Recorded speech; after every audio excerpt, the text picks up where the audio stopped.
أعوذ بالله من الشيطان الرجيم بسم الله الرحمن الرحيم الحمد لله رب العالمين والصلاة والسلام على سيدنا سيدنا محمد وعلى آله وصحبه وسلم تسليما السلام عليكم ورحمة الله ñoo ngi nuyu bokki jullit yëpp di nuyu bokki taalibe yi fu nu mën a nekk te ñuy teewlu ci biir réew mi ak bitim réew ñu ngi maase di nuyu ñëpp te di leen ziare noo ngi fii tey ci ndondal Koddu Ngoy di benn dëkk ci dëkk Serigne Touba Khadimou Rassoul yi waaye di dëkk Cheikh Mouhamadul Bachir ibnu Khadimou Rassoul kon mën nañ ne rek di dëkkub Cheikh Mouhamadul Mountakha mi nga xam ne moo nekk ci xilaafa gi ñuy ñaan suñu borom yàggal ko fi lool te mu wér mu mel ni tey dañoo nekk fii ci liggéeyub alfulkul masxuun bi nga xam ne ñi ngi koy jàng fii ci ndondal Koddu Ngoy ci biir weeru koor wi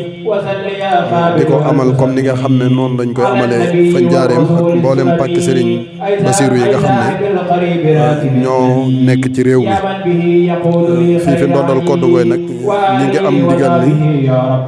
ci Cheikh Mouhamadul Mountakha mi nga xam ne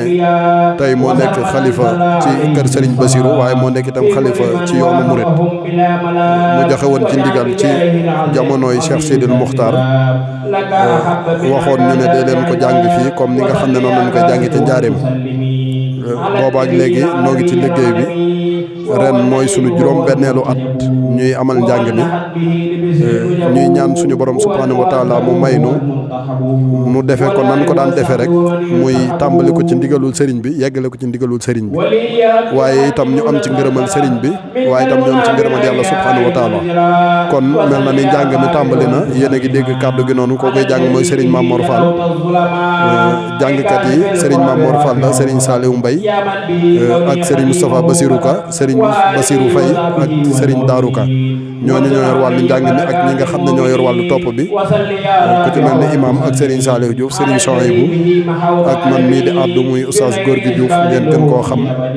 ci liggéeyakanu Serigne Touba kon ñoo ngi leen di fas yéene dégtal njàng mi rek incha allahu taala bisimilah.